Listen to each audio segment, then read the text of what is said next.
Welcome everyone to our ongoing series on the psychic and the human future. So, Partho, I want to pick up the thread from our previous conversation, and I often wonder about, because sort of my journey came from two angles. One was the angle of startups and business and intuition, and the other was the angle of wanting to be free so that the child can be free. And and then we spent many years in Koveda in the school, which sort of really, gave us a lot of support to grow in and look at parenting in a very different way, or education in a different way. So I think that, and we see that in other people. I've seen with Kunal also, right? When how we look at parenting and education changes, right? So I was interested to see if we can bring out the insights on, for individuals who are evolving in this manner psychically, and the future which is coming up, how will the approach to parenting and education evolve? Well, parents and teachers are and your home and school are the two places where the child sort of spends time. So what's the role, or what approach people would take? And Kunal, if you have anything to add to the... Yeah, I think we've covered this in some other podcast before with Partho, but and it's covered very well in his book around integral education, the challenges of the current education system and parenting. It's become too much of a mechanical process where we are just developing the intellectual, analytical, and vital skills of kids, but not truly letting them be free, explore themselves, develop in so many other ways which are missing emotionally, biologically, spiritually, and so many other ways which open up way more possibilities. And and the world worked pretty okay till now, because the society and capitalism and everything worked in a way where we wanted people to be workers in the factories. Now, factory could be a manufacturing company 100 years ago versus a software company today. Right. But then thousands and thousands of people are just to do a job. They're not meant to think. They're not meant to explore who they truly are, what they are meant to be. So there are challenges in the current education system. It's already way too limiting and degrading, in my view, if I may say so. So knowing all these challenges that we feel in ourselves, our kids, and we have to unlearn a lot to evolve now personally, and then for our kids also, we think about that. What we would like to know is that as the system evolves and as the human future psychic evolution happens, how would the parenting of such conscious beings evolve? How would the kids evolve? What ought to happen? What may happen is, I guess, where our question lies. Just to add, because future to me, in a way, is the children, not the future. Yeah. Even if some of us have caught this thing, how does it go on? Does it start and end with us? How does it? Because the future is children, basically. The question has several. I'll have to respond to this at several levels. Really. Yes. First of all, we will need to revisit the concept of education. And the concept of education and parenting, as you know, deeply relates. Yes. One is woven into the other. So as you rightly point out, and I've written about this in my book, the existing models of education are all largely utilitarian. Yeah. Whereas an education of the future based on a psychic spiritual life will have to be what I call evolutionary. So we have this utilitarian paradigm of education and an evolutionary paradigm of education. And we as a society, as perhaps even a species, will have to make a move from this to that paradigm. This shift is of the utmost importance. And this is easier said than done, because to move this, to make this shift to move from here to there, we have to first move inside our minds from our own utilitarian routings, our own utilitarian beliefs and compulsions And to conditioning. the evolutionary and conditionings. Because how many of us really live out of a need for evolution? Isn't it so? So, in that sense, I go back to something that's, Samir, what you were told, that first you have to be free for your children to be free. But free of what? Free means what? So, there are several things that freedom means. So, what I'm saying is our first freedom is from utilitarianism. Yeah.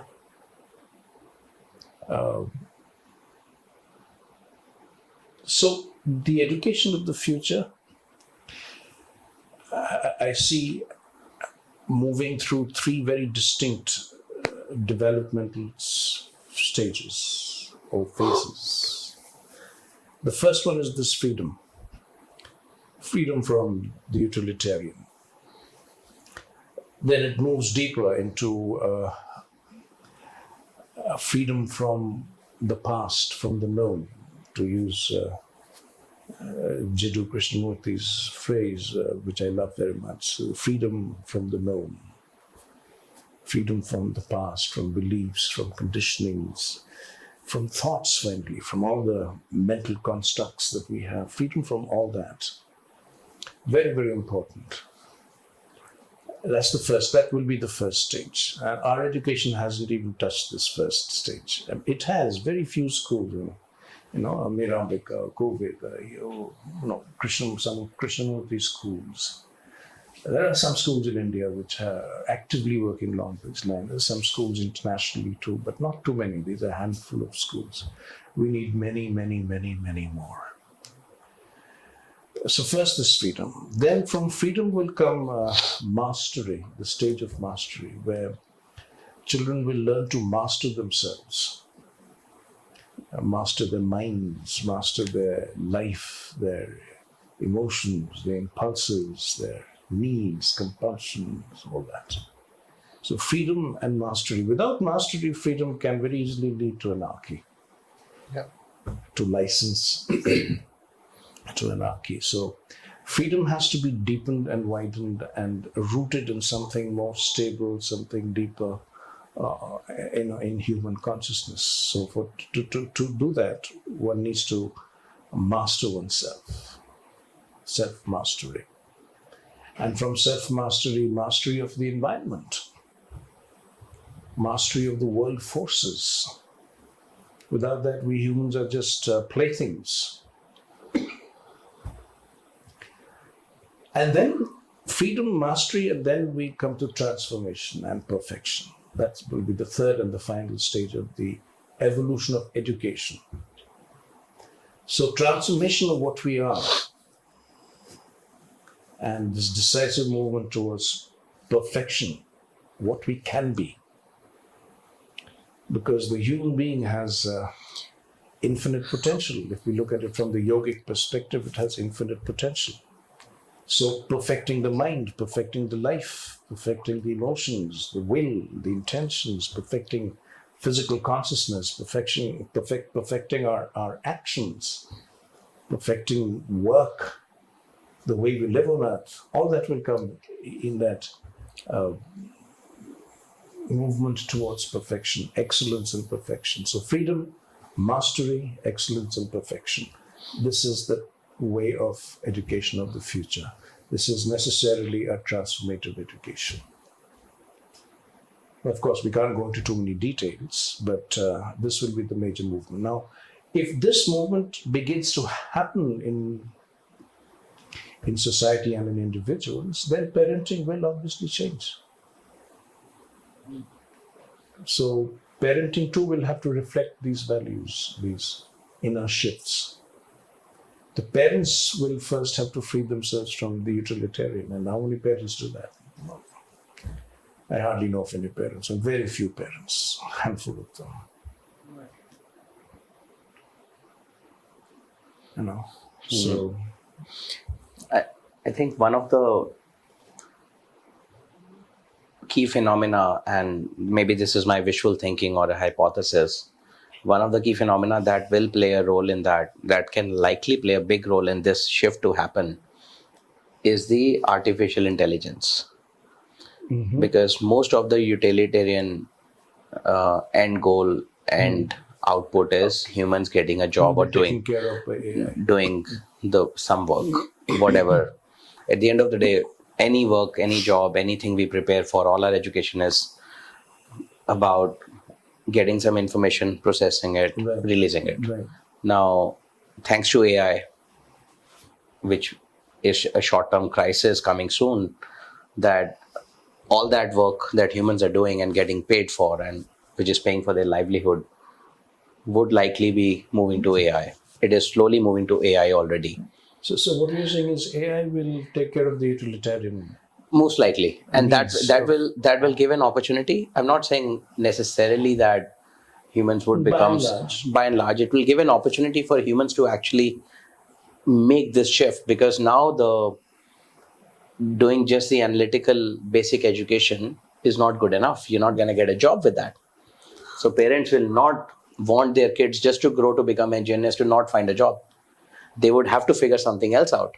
So I guess what I'm saying is AI will likely create a crisis which brings an opportunity for this to come in the next few years, decades. Who knows? That's just an observation, wishful thinking.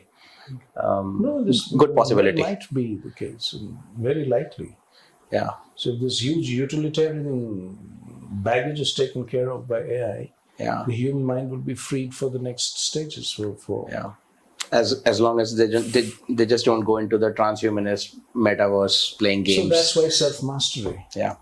So freedom, self-mastery, and then perfection of the instruments, perfection of the faculties. So the three have to move together. It's not that first this and then after some time. The three have to be interwoven.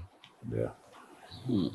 One has to be influencing the other, and the other has to be pulling that. And also, it's a dynamic process where all three will be happening together: the freedom, the self-mastery, and the perfection.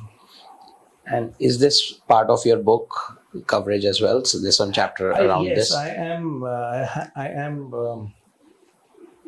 writing a full section on education and parenting, which is a sort of an extension of my book on integral education, an extension of the last chapter, really, which talks about yogic education as the future. So I'm just elaborating on what a yogic education would be like. What kind of a curriculum would it have? What kind of pedagogy would it have? Very different from what we have today. So, Partho, if you were to switch track, Sorry to interrupt. One of the most important shifts would be away from this whole idea of schooling. yes, Yeah. The concept of school will completely disappear, which is why I call the book Integral Education Beyond Schooling, which is very important. Yeah. The future will be beyond schooling. should you also not say beyond parenting? If you see schooling as parenting, if parenting is just another form of schooling, then sure, beyond parenting and beyond schooling. Because see, what happens is the adults, schools and parents, they have their own agenda, their own blueprint. Yes, They most enforce. of parenting, you're right, Samir. Most of our parenting is schooling. Yeah. Yeah. It follows the same pattern. Yeah. The same, You start schooling the rules. child, like, Yes, right yes. as a child, you should say namaste to somebody or yes. all of that So stuff. the so-called school is just an extension of parenting. Yeah. And parenting is just, again, schooling looping back onto itself. So oneness everywhere, not Because, if you had parents and schools, like adults, right, who had no agenda of their own to push the child into a direction, just to be there to support the child to explore the world, Yeah, again, exploration, not really explore. So what world will the child really explore? The world we have created for the child is not really worth exploring so much. That's What will also you true. explore? That's also true. That's So why if we say exploring nature, I understand. Because today's children are not exploring nature at all. I mean, they're, whatever exploration of nature is just limited to going and, trekking and what do they do? The in the river? River rafting. River rafting and physical things like that. They have good fun and then they come back. You don't really explore nature. Exploring nature, exploring animal life, exploring the environment. The children don't do that. yeah. So that is something that we need to think about. But as we established before, that the adults which are bringing up the children, they need to first to free themselves and change one of that. the most, a huge challenge that most adults, parents face on a daily basis is urbanization, the curse of urban life. Yeah. So if schooling as an idea has to go, urbanization too has to go. How long do you think is our urban way of life feasible? And children being brought up in this kind of a dead end, I call it an urban dead end, is extremely limiting. So if we are talking about freeing the child in terms of consciousness, exploration of life, exploration of nature, exploration of consciousness, that's the most important exploration children have to do. Exploration of life and consciousness. How many children do that? How many parents encourage their children to explore consciousness and life? So if we have to do that, don't you think first we have to get out of this urban trap? Yes, that's what I'm going to come. You're going to take a break basically from this. Yes, I mean, as long as you're caught in the urban machinery, there's hardly any chance of exploring anything worth exploring. Yes. So do you see how many things have to go? With schooling, urbanization has to go. With urbanization will go our present way of what I call post-industrial existence. Yes. Everyone doing everything to earn a livelihood. That should be an outdated concept now. Human life is not about earning a livelihood. Just to pay the bills. And yes, I mean, Bye. everything has just come to earning livelihood. And human beings are supposed to be intelligent, creative creatures, Homo sapiens. We're supposed to have an intelligence. And we should be using this intelligence to create a different kind of existence for ourselves, something more dignified, more meaningful, more enlightened, more liberating. So see, with urbanization, this whole concept of livelihood, this whole paradigm of livelihood has to go. Earning a livelihood, which means our entire economic machinery has to change. Yes. Our economic thinking has to change. We have to revisit how human beings must live together. This is not the way to live together. I mean, So economics has to change. With economics, and necessarily so, politics will have to change. If politics doesn't change, how will economics change? So do you see how many things has to go with schooling? Because everything is connected. The only one possibility, as we had. So we are talking about a civilizational change. Yeah. A huge civilizational change. Otherwise, I don't see a way out. I mean, if you're thinking of this kind of enlightened, integral, free progress, parenting and education, while everything else remains the same, I don't think it's going to happen. It hasn't happened so far. It's not going to happen.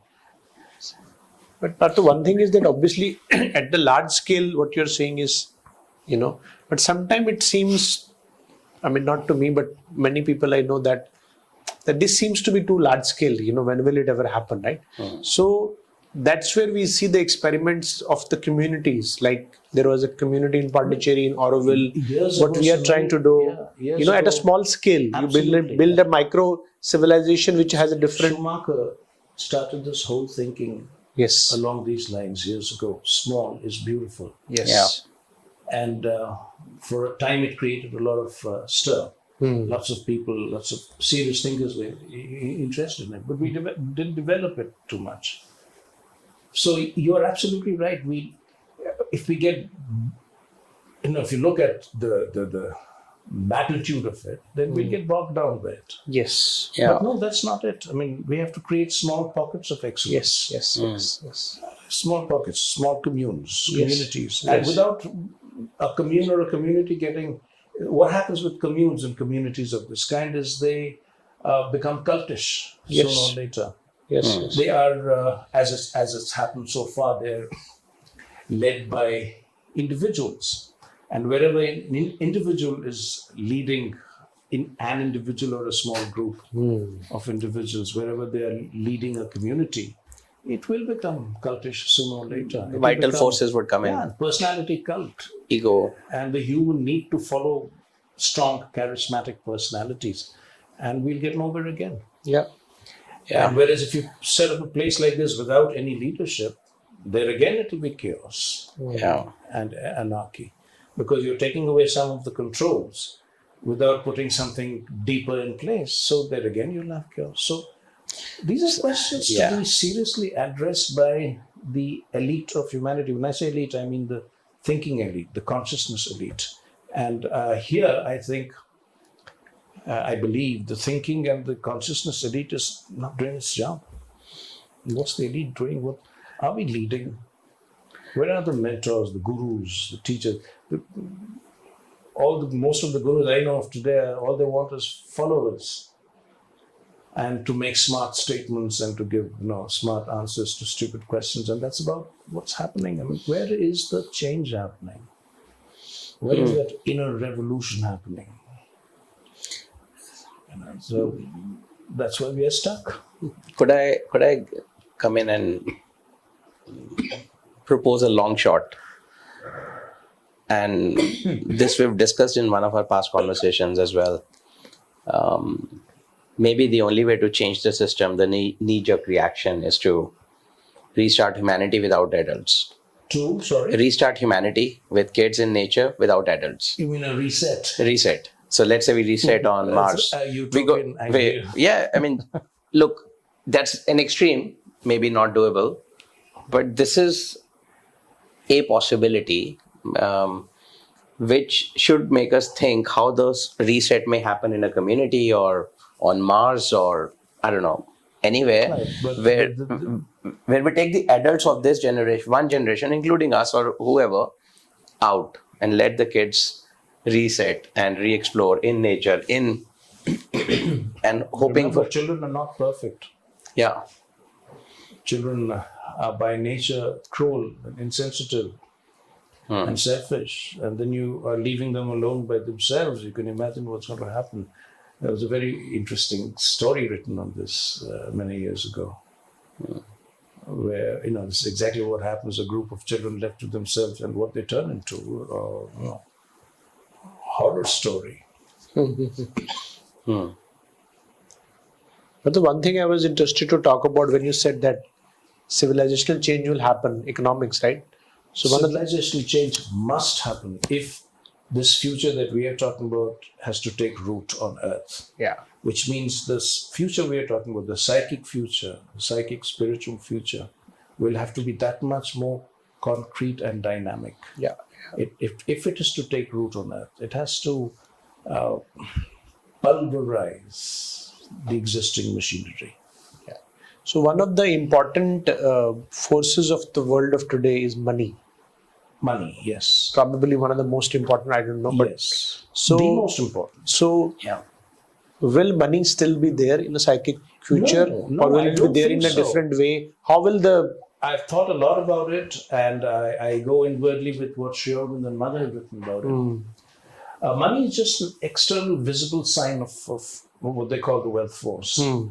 And the wealth force is very different from money. The actual possessors of wealth, true wealth, may not have any money. Because the wealth force, it works through a certain consciousness. There is the consciousness of poverty and there's the consciousness of opulence. you know. And the true opulent consciousness need not have actual money. And people with lots of money, huge bank balances, and high net worth individuals would have very shrunk consciousnesses. Poor people. And the mother said this beautifully in so many places that most rich people you look at are actually very poor in terms of consciousness. If you look at it from that standpoint, from Mahalakshmi's perspective, for instance, most of these people are very poor. And some of them may not have any money, but because of the richness of his or her being, because of the generosity of his or her being, wealthy in the true sense of the word. So the next future, the psychic future, will have the wealth force, but it will not translate into money economics. Well, that's childish. After a while, one has to outgrow. That's the problem with humanity. We need to outgrow so many things which we are not. We are not outgrowing what needs to be outgrown. We are so satisfied with what works, what has worked well for us, and what is still. Actually, you can't even say what is working well for us because nothing is working well for us. Yeah. Not one system is working well for us. But here I have questions like, are we really wise and intelligent humans? Is our species really wise and intelligent? Or is that the greatest delusion of all times? That some of us are intelligent, but collectively speaking, as a species, we are stupid. Yeah. So, one other thing I would say, people who are somehow being touched by this consciousness and are progressing, I think one great favor they can do to themselves and to the future is to just, as much as possible, break away from the current reality. Yeah. First, in I all agree, terms. But Sameer, very important point you're making. I think the first thing, whether parents or educators or thinkers, writers, I don't care who, businessmen, first thing, we have to see our stupidity and acknowledge that. Yes. We have to see what a stupid way of existence we have built around ourselves. Yeah. Urbanization, that we talked about, it's stupid. Anti-life. Yeah. It's killing us. Yeah. Our medical system is killing us. Our medical science is killing us. Our food is killing us. Yeah. You see, the way we live is killing us. First, some of us have to see that and call a spade, that this is not how humans are meant to live. This is a stupid, irrational, self-destructive way of living. That would be the first step. Yeah. After that, what you're saying, I agree. Yeah. So, and see, because many people feel that they can inwardly change, but they still have to live in the society because there is dependency. I feel that is wrong. You can live perfectly well. Yeah. Just take a break. If a group of people come together with that kind of commitment, yes, why not? Even a group of people or, may not have a group, as individually also. I mean, if you look at our own life personally, that we broke away from the school system, we broke away from the workflow system. I don't know, have you really broken away? I don't know if we have really broken away from the school system, because today I find even the so-called alternative schools pretty much conventional in many ways. No, when I say we, I was just referring to just individually. When me and Nandini... I'm talking about individuals, because we are still living in the urban mindset.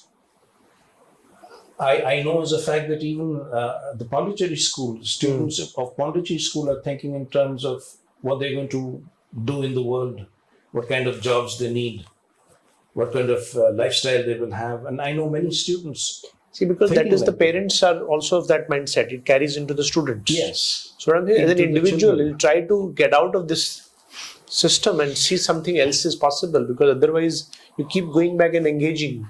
Family, I'm sure medical. What you're saying, I agree with it, and I know that's the hope we have, but the numbers still are too small, and we need to increase numbers. If we are thinking of doing something on a slightly larger than the individual scale, a lot more people need to come together, and that's another thing I've seen. And most people who are aspiring for this kind of change, and those who are talking about this kind of change, are also extremely egotistical about their approaches. They're very, they're convinced that the way that has come to them is the right way. This is it.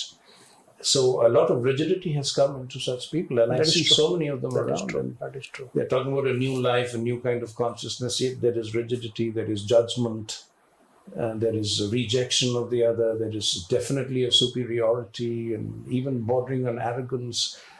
And these people don't want to work together. And if they do come to work together, then the whole question becomes who's going to lead. And there we are again. We So are back then to this the is same human this is not psychic stupidity. way at all. Then Huh? this is not the psychic way at all. This is the Not at ego. all. This is not the the ego. psychic way. This is not the psychic way. So, as I said, we're back to the human stupidity again. Yeah. So The first condition for a psychic way is complete freedom from the ego. Yeah. Now, we don't even understand that phrase, most of us. It takes us a long time to be free of the ego. It's not so easy. I mean, I can say complete freedom from the ego, but how much of this freedom have I attained in my life is open question. We need to be ruthlessly honest with ourselves. So only then will the psychic start flowering in us. So somewhere, basically, in this play game called life, human life, we have limited abilities, and we are not able to break away from the game to achieve the next level, which is a different game altogether. And some people do, bunch of them graduate to the psychic way, and hopefully many more would in time follow. But we're just stuck with limitations.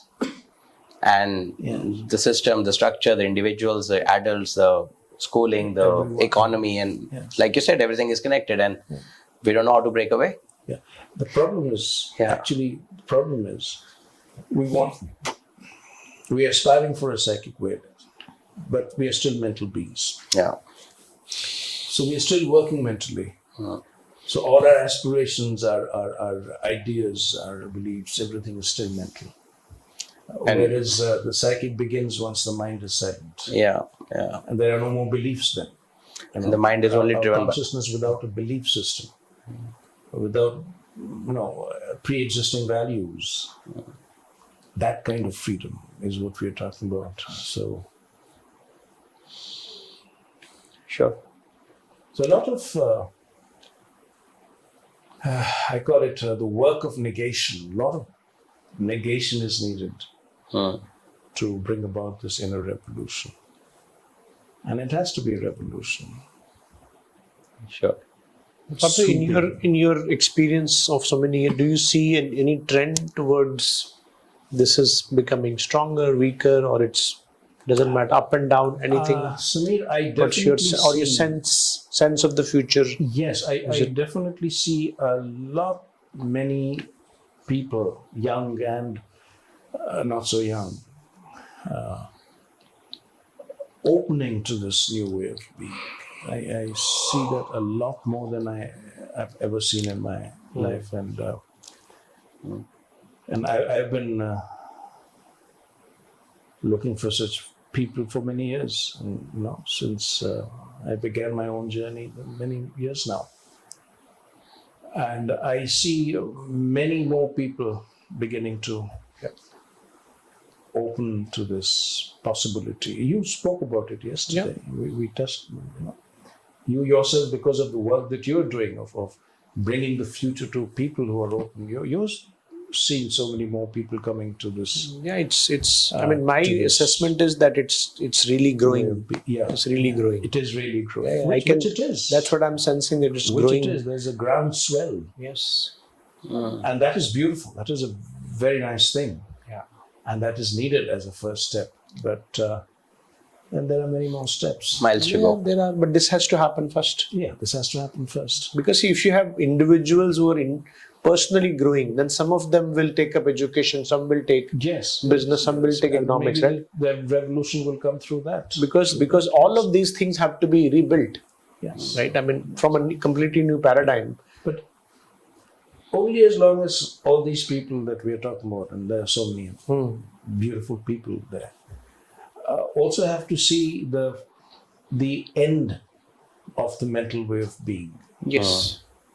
That is very important. And without falling into new age traps. New age trap. The new age thinking and the new age vocabulary, which is just so many words. And so much of noise that doesn't really mean anything. A real yogic silence is what needs to be brought in. A real, true yogic silence, for which one needs true humility and openness of being. So, along with this, huge opening that we are seeing everywhere, we also need a lot of inner grounding. A lot of humility, quietude, patience, complete lack of arrogance in what one is, complete openness to the possibilities of existence, that a whole lot of things really, a whole lot of things that parents can bring to their children without having to wait for a revolution. Sure. And again, when I say parents have to bring to children, there too we have to be very guarded that we don't start indoctrinating our children. We don't start, get them out of one kind of conditioning and then put them into another kind of conditioning. So this is the higher, more idealistic conditioning, but it's conditioning nevertheless. Yeah, that's the danger of the intellectual. Some parents I know who don't want any kind of conditioning. So the child is truly free, but completely anarchic. Yeah, that's So it's not easy. These are things that we need to really go deep into. Great. So I think we can conclude this podcast here. Yeah. And look forward to having you again, Partho, Sumir. Yes. And we'll take this conversation forward with many more other individuals also. So thank you for this anything to want to add in the end? Yeah. No, I'm Good. Yes. All good. Looking forward to more such conversations. Thank you. Thank you. Thank you.